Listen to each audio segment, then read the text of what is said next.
Bom dia, boa tarde, boa noite. Está entrando no ar mais um programa do canal Canção com Todos. E o nosso tema hoje vai ser Frente de Esquerda em Recife. Vamos debater hoje com um companheiro muito especial, o presidente estadual do PSOL, Severino Alves. Seja bem-vindo, Severino, aqui ao nosso canal.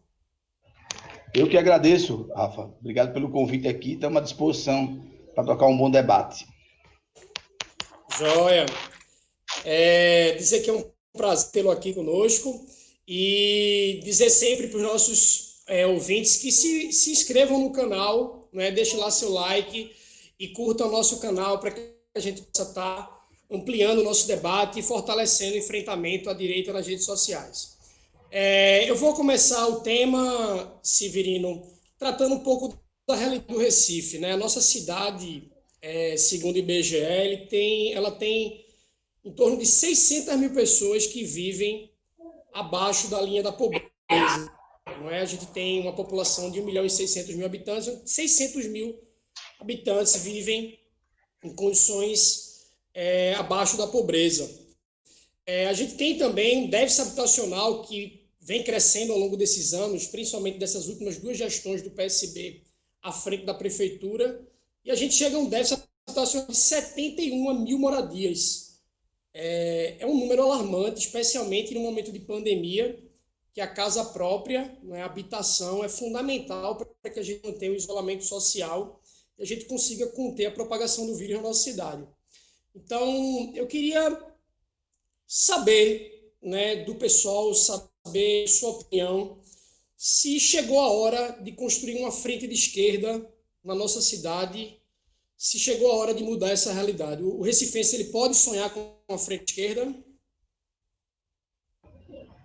Então, Rafa, um abraço a todo mundo que acompanha aí a Canção com Todos e todas. Mas é o seguinte, nós estamos vivendo um momento muito crucial. Eu tenho dito isso sempre em muitos lugares da nossa realidade histórica.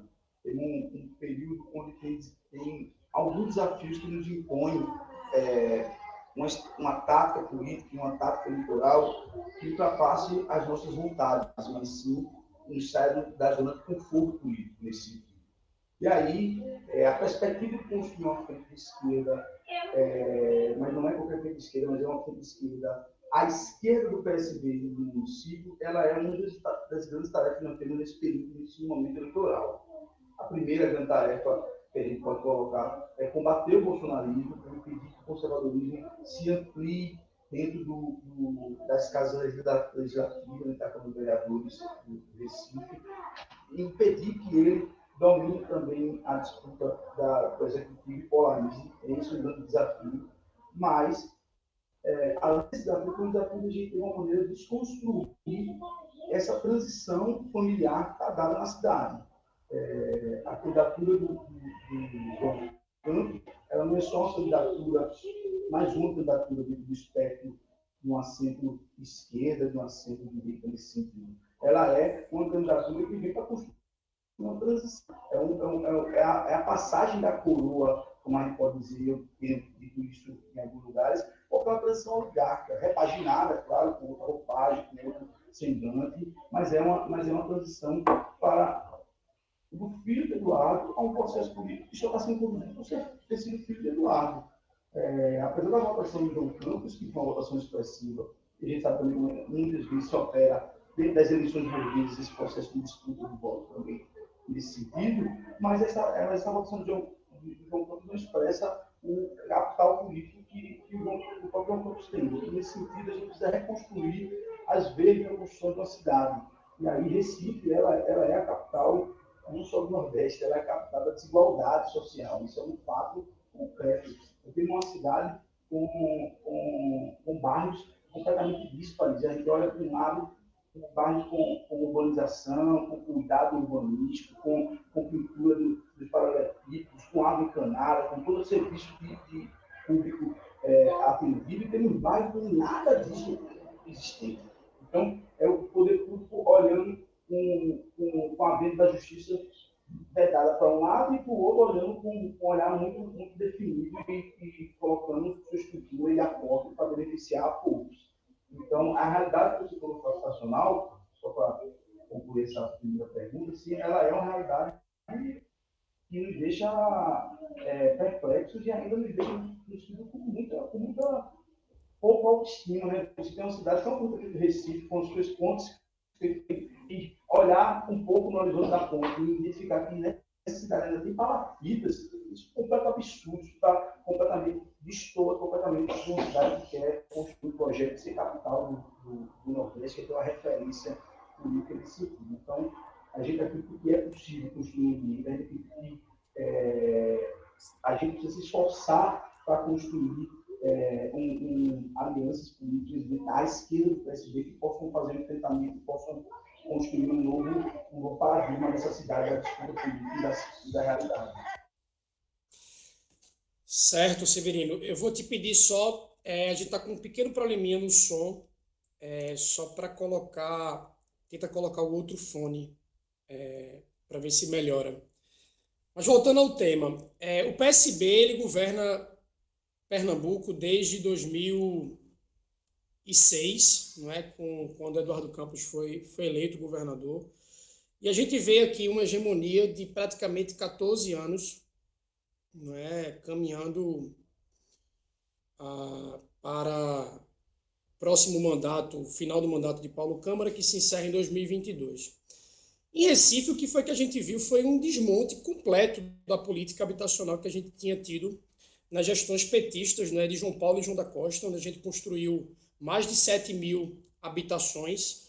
E a gente viu, de 2017 para cá, a construção de 1.000 unidades habitacionais, com déficit habitacional de 71 mil moradias. Então, o que a gente observa é que o PSB ele não consegue dar respostas concretas às necessidades da nossa população. Isso é muito claro também do ponto de vista do emprego. Pernambuco, Recife é a capital brasileira com o maior índice de desemprego entre as capitais nacionais. Então, se a gente analisa esse cenário diante de um contexto de pandemia e de pós-pandemia, a necessidade de reconstrução da economia do país, e uma cidade que tem uma desigualdade tão profunda e tanta pouca qualidade de oportunidade de emprego para os nossos jovens, a gente observa um certo esgotamento, não é, do PSB à frente da prefeitura, e aí a gente pode observar isso também nas pesquisas eleitorais. Eu queria chegar nesse ponto para fazer uma pergunta, Severino, sobre as intenções de voto agora recentes, nas pesquisas mais recentes, em que a candidata Marília Reis, do PT, lidera as intenções de voto. Mas o mais interessante é que, em segundo lugar, a gente não encontra o candidato do PSB em segundo lugar, a gente encontra candidatos mais ligados à base bolsonarista, a exemplo da Patrícia, a exemplo do Mendonça, a exemplo do Daniel Coelho. E eu queria fazer uma pergunta: será que esse cenário eleitoral de polarização entre a candidata do PT e os candidatos ligados ao bolsonarismo indicam a nacionalização da eleição? O elemento ideológico do processo eleitoral, ele está mais ligado à disputa nacional do que à disputa local? Esse é o primeiro questionamento. Ou será que isso é, de fato, somente um esgotamento do PSB ao longo de tantos anos no governo, sem dar respostas suficientes às necessidades da população? Qual a tua opinião sobre esse cenário eleitoral? Então, melhorou o som? Melhorou, né? Melhorou. O microfone estava mais para baixo. Eu acho que são dois efeitos, assim. Acho que eu tenho dito muito isso nas avaliações políticas que a gente tem feito. Há uma tradição política no Brasil de que quem está na instância, no governo, tem um peso político muito forte na transição eleitoral, né? Porque, de alguma maneira, estar na gestão é utilizar um pouco da máquina, de alguma maneira, para fazer com que as eleições tenham curso, e isso influencia bastante. Eu tenho dito que eu acho que nós podemos ver um cenário diferenciado aqui em Recife, que, apesar do peso da máquina pública no processo eleitoral, pode haver um processo de nacionalização a tal ponto que o cenário seja que talvez o PSB não esteja no ambiente do segundo turno. Muitas pessoas, inclusive até com acúmulo de experiência eleitoral, desconfiam muito dessa perspectiva, desse cenário. Eu tenho avaliado acho que essa eleição não tem como não ser nacionalizada. E ser nacionalizada não tem espaço para o PSB, que constrói a vida verdade, uma postura nacional próxima do que a gente também constrói, de oposição ao bolsonarismo, de oposição ao conservadorismo, mas não tem campo político, não tem ambiente político para que esses dois grupos políticos aqui estejam no segundo turno com o bolsonarismo. Eu acredito que o bolsonarismo ainda está no processo de crescimento eleitoral aqui, nas perspectivas daqui para a eleição.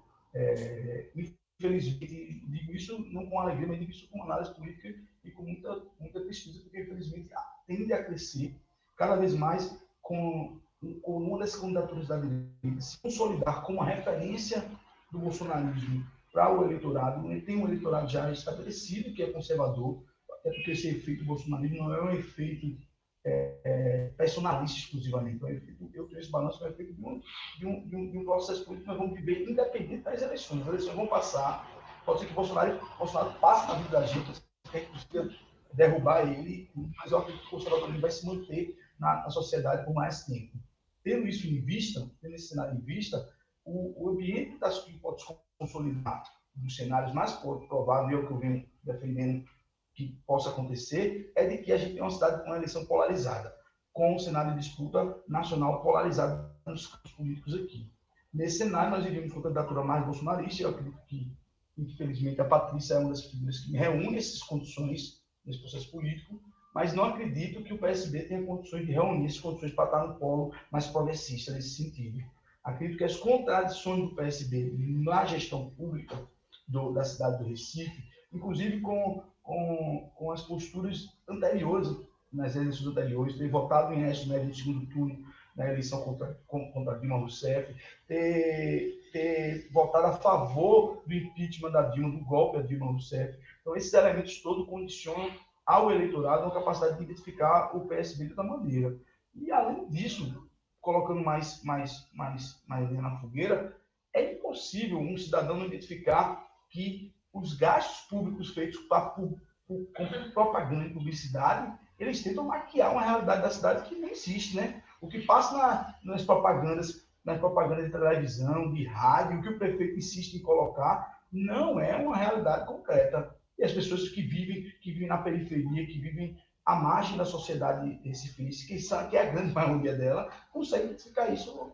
Então, há um desgaste também do PSB. Eu acho que não dá para só achar que o PSB vai ficar de fora porque ele é menos progressista do que a gente, é menos de esquerda do que a gente. Há também um acúmulo de desgaste político da gestão política, que não tem participação social, que não é garantido.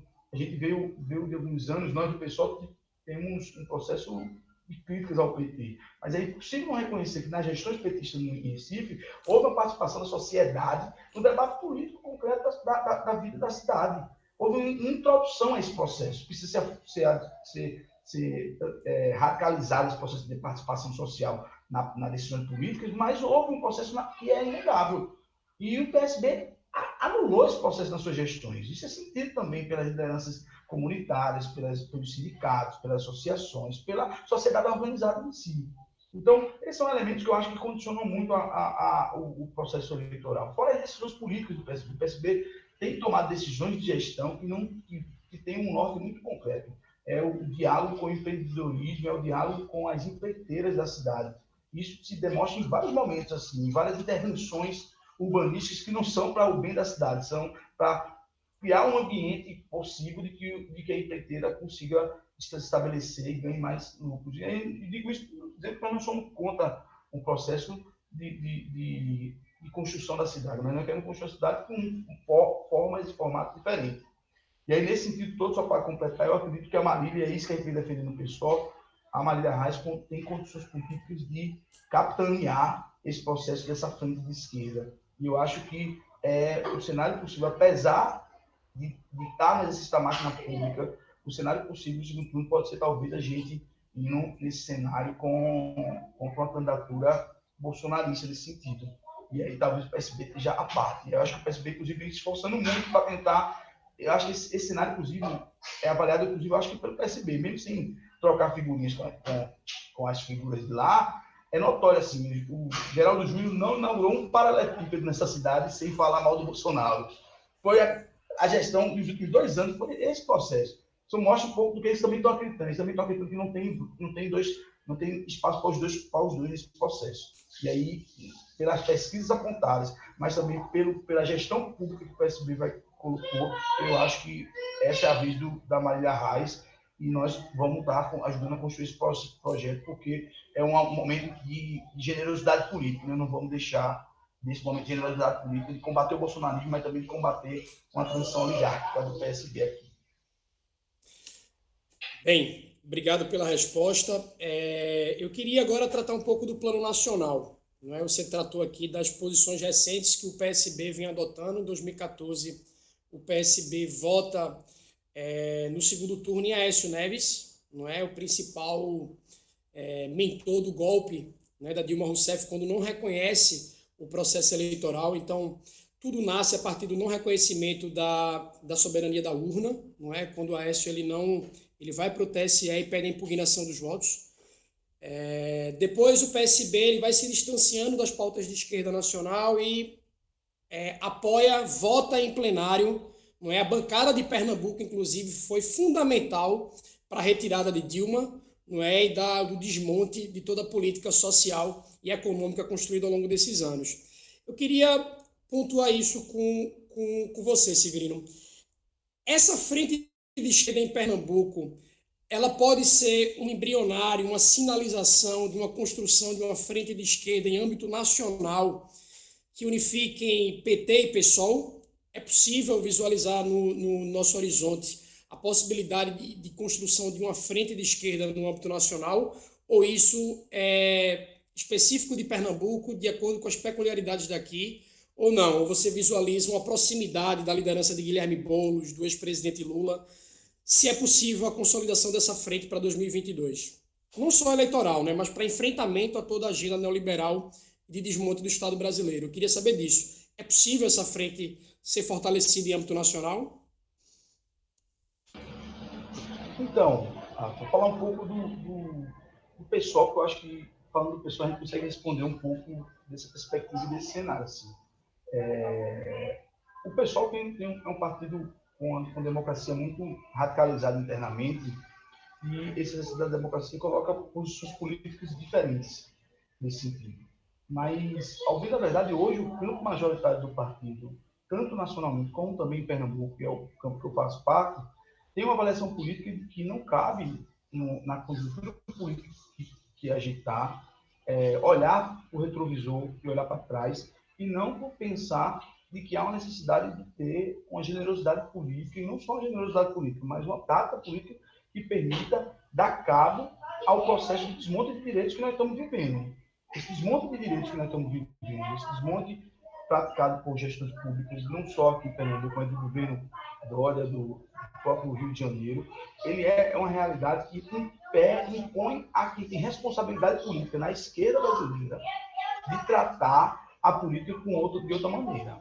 Então, nesse sentido, a gente tem uma compreensão de que cada vez mais uma aproximação com o petismo ela se torna um pouco natural nesse processo, em realidade, ao PSOL.